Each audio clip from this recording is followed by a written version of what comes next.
Happy Friday, Primary 6. How are we all doing today?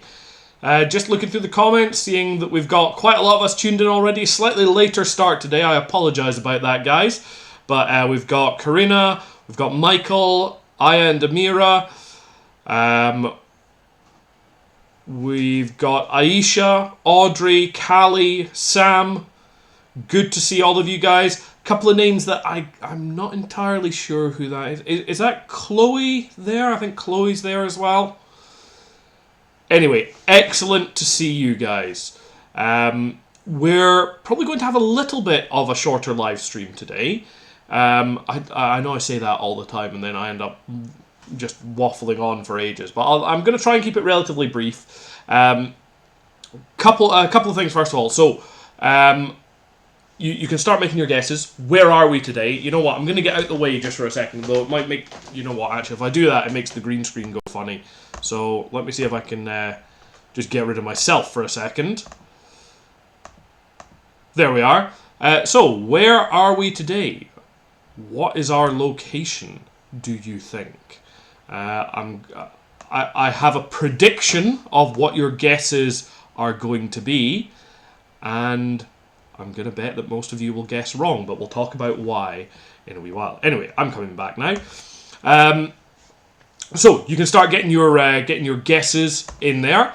Other things that we're going to talk about today. We're going to talk a little bit about space. We're mainly going to talk about Wolf Brother because some of the so I set the comprehension questions for this week on Wolf Brother.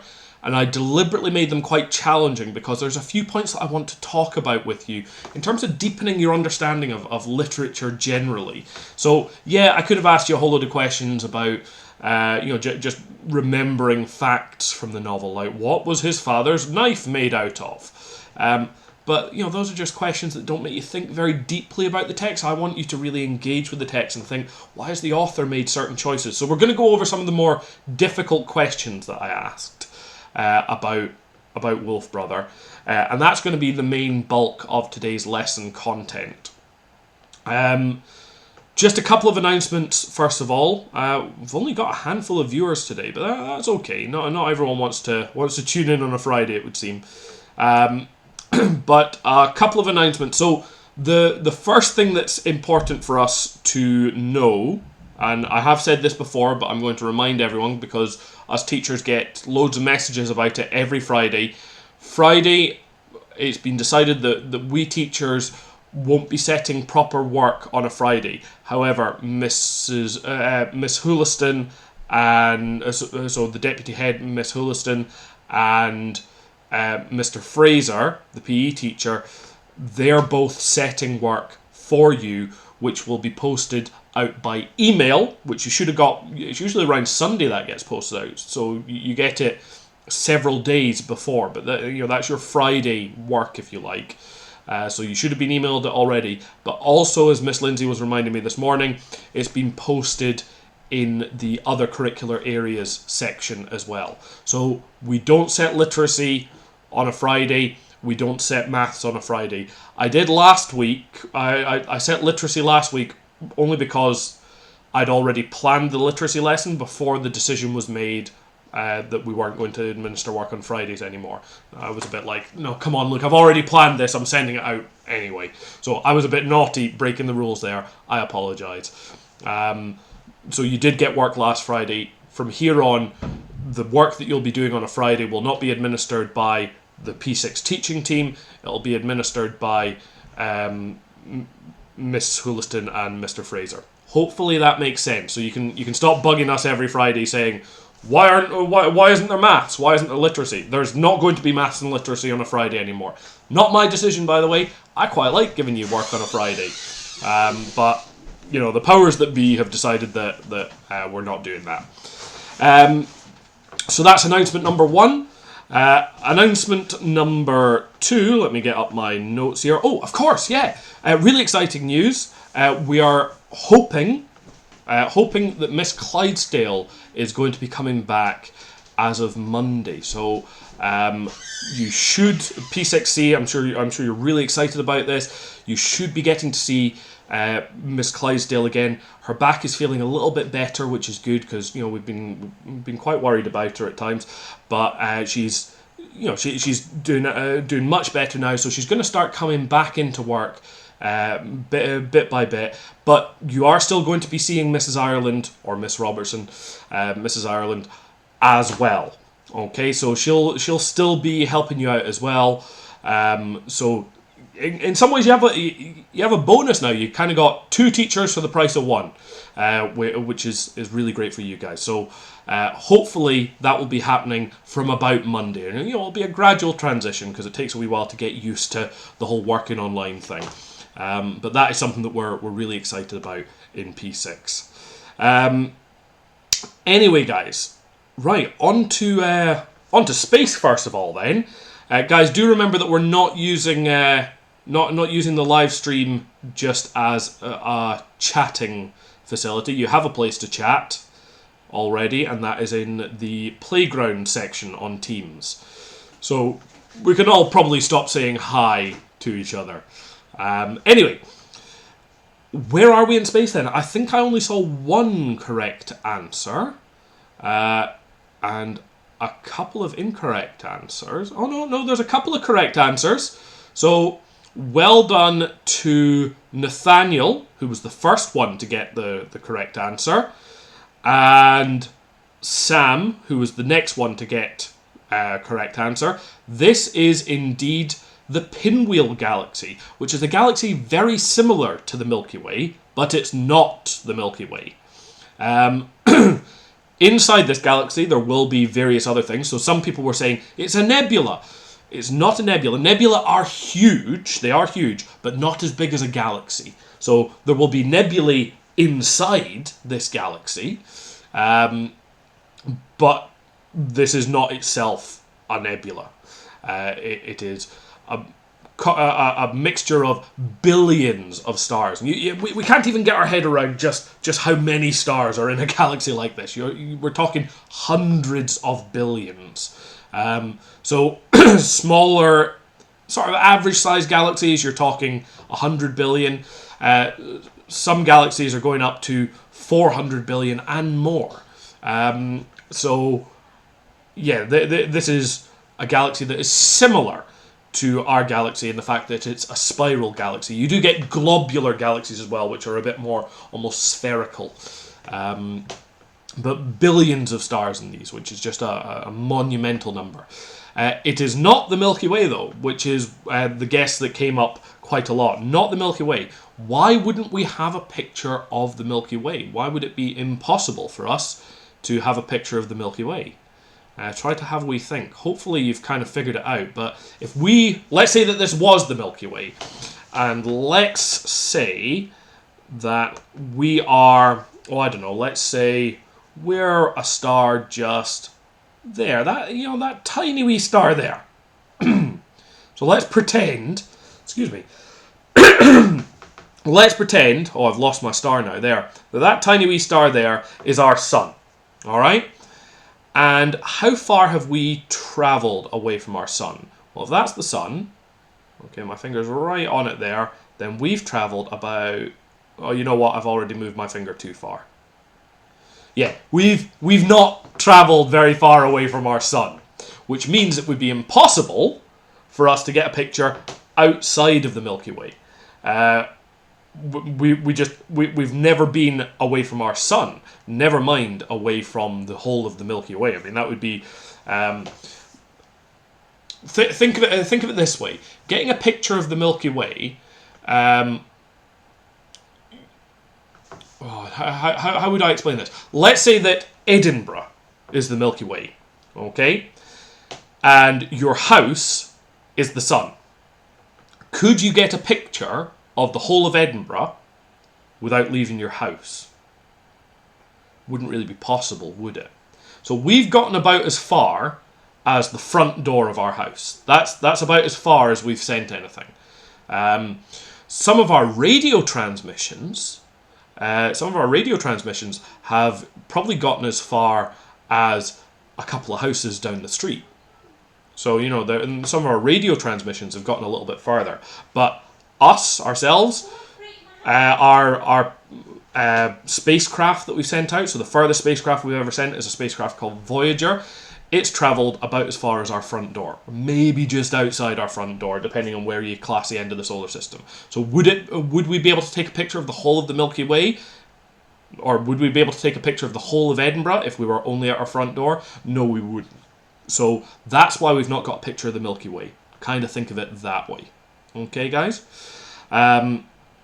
But we can figure out what it looks like because we can look around. Unlike Edinburgh, the Milky Way is fairly see-through, so you can kind of we can see all the other houses, if you like, all the other stars. We can see a lot of them, and so we can figure out the shape of the Milky Way just based on that. Hopefully that kind of makes sense, but still kind of cool there. I always find that kind of fascinating. There were another couple of good guesses there. So someone said Andromeda, and that's a very good guess. Obviously, this isn't Andromeda. I've told you it's the Pinwheel Galaxy. But Andromeda is another galaxy that is on a collision course with our galaxy, which I think is kind of fantastic to contemplate. So at the moment, you can see Andromeda right now. It looks like a star because it's so far away. It's actually hundreds of billions of stars. But there's a tiny wee star-looking thing in the sky known as M31, and that's Andromeda. And gradually, over millions of years, it's going to slowly be getting bigger and bigger and bigger. And eventually, we'll see it as a little swirl in the sky, a little spirally swirl in the sky, and that'll get bigger and bigger and bigger until it's taking up a good portion of our sky. At which point, it'll start to merge with the Milky Way, which I think is kind of scary but interesting thought. Anyway, guys, let's move on now to talk about Wolf Brother. So some challenging comprehension questions this week on Wolf Brother, and I'm just going to go over a few of the more challenging concepts that I threw in there. So one of the things that I spoke about early on, and I know I spoke to some of you in the group calls about this. But one of the challenging concepts was the concept of symbolism here. So symbolism is when there's kind of you're representing an idea, or you're kind of representing something deeper through a simple thing. Okay, so it's when something means a little bit more than what it appears to mean. So, for example, when Torak's father at the start of the book is dying, he tells Torak to take his father's knife. Now, that's actually quite symbolic for Torak. It's quite an important thing for Torak, particularly because it's a man's knife. It's his father's knife. And so if he takes that, it's kind of symbolic of him having to become a man before he's ready. So that's symbolism. You can see that, what's he really doing? Okay, he's just taking a knife. He's taking his dad's knife. It's, a bit of inheritance, if you like. But no, it's actually something much more, something much deeper for Torak, because it means that he's having to be a grown-up now. So it symbolizes something much deeper. It's not just a knife. Back in the Stone Age, a knife was your means of survival. It was something you did everything with, and so it was a really, really important tool. So that's one of the more challenging concepts. So why was it? What was symbolic about him taking his father's knife? It was symbolic of him becoming a man, and having to kind of face the world, face the harsh world that he now finds himself in. There were some good examples of juxtaposition in the first chapter. So the author described how only yesterday, just yesterday, they'd been having this peaceful day before the forest erupted with terror and violence and all the rest. Now, that's an example of juxtaposition. You have this really calm, serene depiction going on, this calm scenery, then depicted right next to the horror and the destruction of the evening's events when the bear comes. Now, because you've got something really calm next to something really horrific, that makes the horrific thing stand out even more. And that's called juxtaposition. So when you have two opposite ideas, right beside each other, that's juxtaposition. The author uses that really well here. I'm trying to have a look through some of the other questions that were a little bit on the tricky side. Some of the questions were just kind of remembering things. There was one point where Torak has a strange vision. So when he first sees the wolf, Torak so the wolf cub, he has a strange vision. There's stuff about rich fatty milk and the newest cub in the litter. You were asked, what do you think that might indicate? Well, there's kind of a couple of clues there. So Torak seems to be remembering something. He's remembering the warmth of his mother's fur. He's remembering the warmth of, or the richness of the milk that he was drinking. He's remembering being the newest cub in the litter. And he's remembering...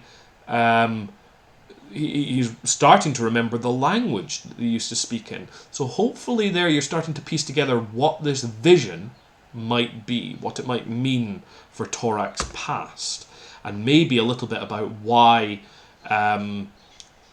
his father wants him to be kept away from other people. So there's a lot. There was a lot of stuff early on about how Torak should keep away from people. This maybe gives us a bit of a clue as to one of the reasons why that might be. Going on a wee bit, we see that there's... Although Torak's really angry at himself for not killing the wolf cub later on... I'm sorry if I'm spoiling the story for anyone now, but you should have read past chapter 5 at this point. He's angry at himself for not killing the wolf cub, but we can see there's a flicker of a bond that starts to grow between them. Particularly by the end of chapter 5, they're really starting to bond, and he's mentioning how he sees something almost human in the cub's eyes, and the cub is made to look almost wise in a way. It's got eyes that seem to know things, and Torak was told that his spirit guide would find him, and so he starts to suspect that the wolf maybe is his spirit guide, which will become important for the story later. One of the things that... Now, Chloe did this fantastically. She did it far better than I even hoped for. One of the activities was to try and sketch one of the traps that that Torak made. So there was what's called a deadfall trap, and one of your tasks was to try and sketch what you thought that looked like. Chloe went out and actually made a small deadfall trap. Thankfully, just a small one, because big ones are very, very dangerous. But those of you who have been in my classroom, you may have seen the SAS survival guide. I think Archie was reading that in my class for a while. A fantastic book. I first got that book when I was about your age, and that was one of the things that first got me interested in survival and sort of bushcraft and all that sort of thing. But it has a whole load of different traps in it, one of which is a deadfall, and there's different ways of setting it off. But the simplest way is basically a big heavy log like that, and another stick like that, precariously holding it up, and then a bit of bait on that stick, so that when you try to eat the bait, the stick falls down, meaning that the log squashes whatever is underneath it. Excuse me. So that's a deadfall trap, and Chloe made a mini version of it, which I thought was really impressive. There's loads of other traps that were used during the Stone Age, some of them quite sophisticated, using trigger systems with a couple of sticks that kind of press against each other. Then when something gets knocked, the whole trap unfolds and unravels. And all of these we reckon were probably used in the Stone Age, and we know are still being used by some tribes in the Amazon and in parts of Southeast Asia.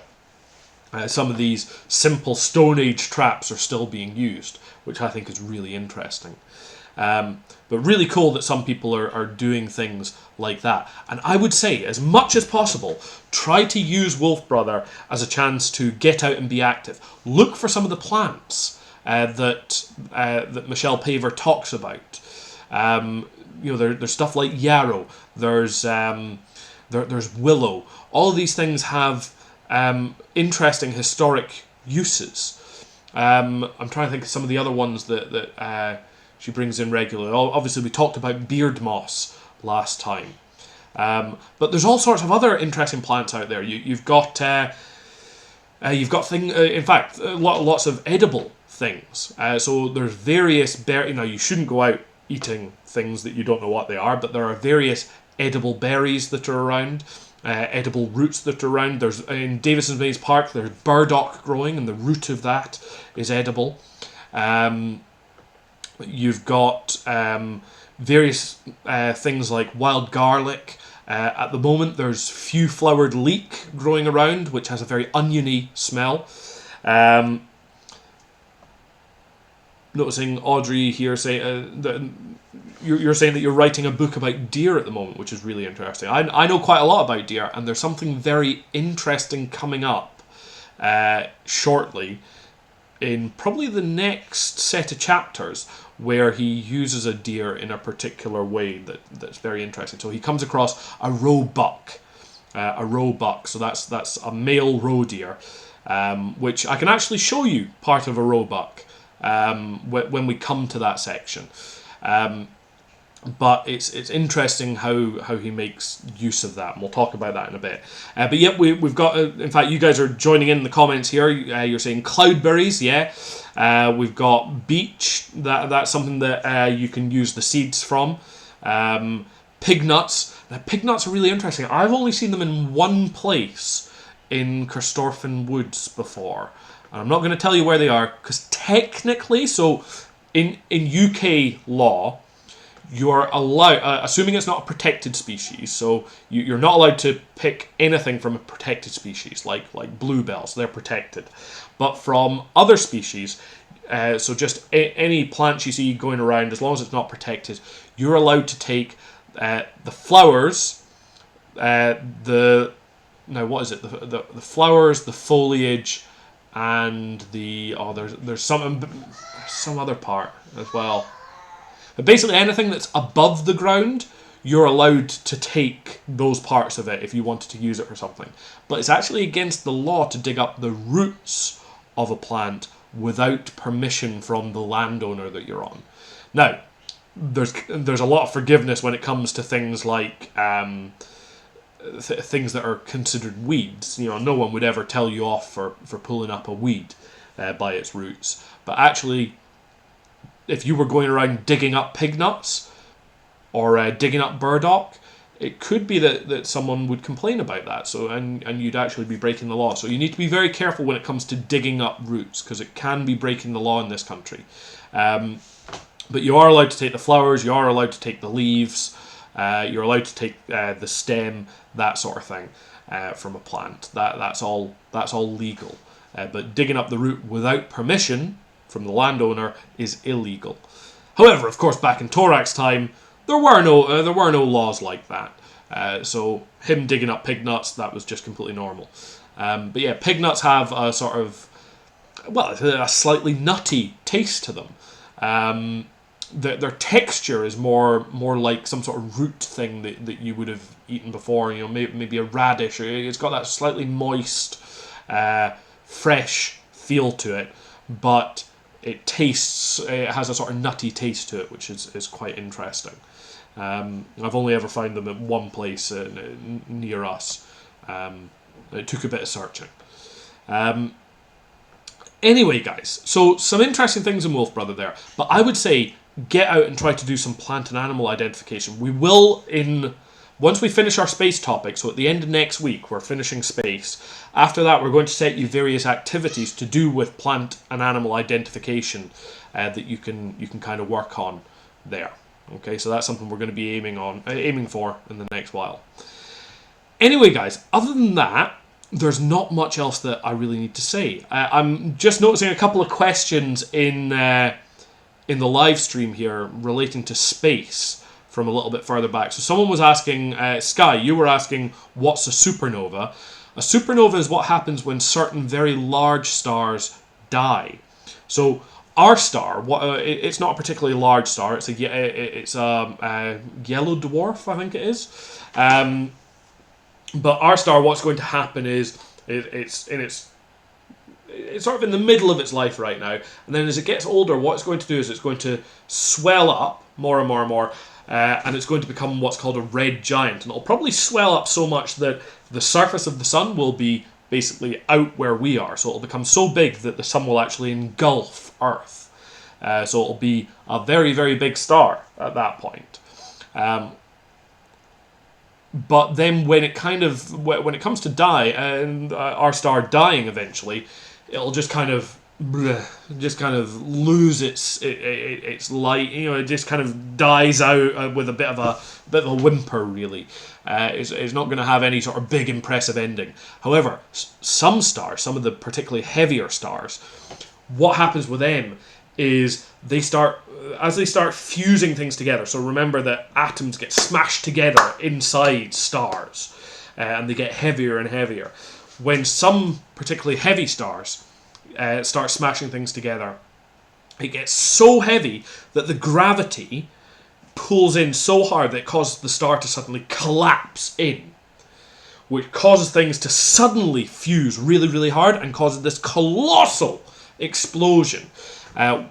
Basically, the brightest, most violent explosion, really, that you can get in space. Well, that's not technically true. We discovered a more violent type of explosion earlier in the year. But certainly a monumentally violent explosion, which is where the star just, in an instant, shreds itself to pieces in a ball of hot gas and flame and nuclear reactions, and just utterly catastrophic. So much so that if it was to happen, it would not just destroy our solar system, but it may even destroy parts of nearby solar systems. That's how big a supernova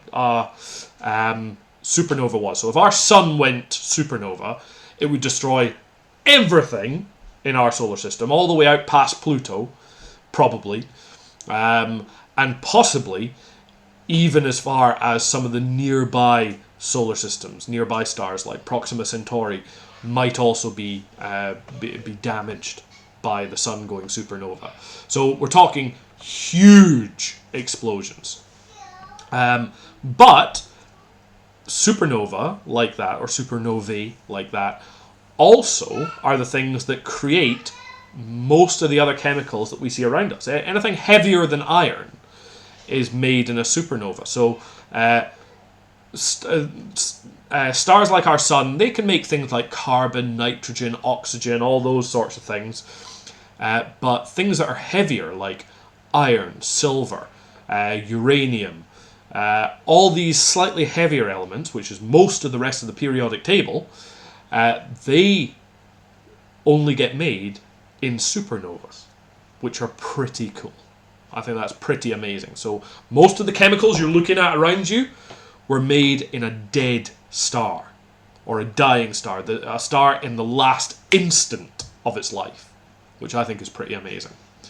Now I noticed a wee question about black holes here. A question about space. Do black holes suck things in faster? So if you were to put a black hole in the center of our... basically, if you replaced our sun with a black hole that was exactly the same weight as our sun, then we would all keep orbiting around it, but there wouldn't be any light anymore. Okay, so black holes don't emit any light. That's not strictly true. They emit something called Hawking radiation, but you wouldn't see, there wouldn't be sunlight shining anymore. So if we put a big black hole in the middle of our where the sun was, that was the same weight as the sun, we would keep going around as normal, but we'd all get very, very cold very, very quickly. However, bigger black holes, they can suck things in. They do suck things in. And the thing about a black hole is the closer you get to the edge of it, the faster and faster it starts to pull things in. We say that they're sucking things in. It's not sucking. It's pulling. It's just gravity. So the way that we fall towards Earth, because Earth has gravity, because it weighs something, black holes have even more gravity. All black holes are stars that got too heavy. So heavy that even light can't escape them anymore. So light has a very, very small amount of weight, and so it's pulled by gravity as well. Okay? So things that are very heavy can bend light, but things that are too heavy trap light. So even the light can't escape. And considering light is the fastest thing there is, if a black hole is pulling so hard that even light can't escape it, well, that shows just how hard a black hole is able to pull, which is pretty impressive. Anyway, guys, we're going to stop there just now. Anyone that wants to have a Philosophical Friday discussion, we're going to try it again this week. I know we had a bit of a problem last week with connectivity and that sort of thing. Yeah, we're going to try our Philosophical Friday, and yeah, then apart from that, I'll see the rest of you at our live stream on Monday. Okay? Anyway, guys, signing off for now, and I'll see you all soon. Take care. Enjoy the weekend.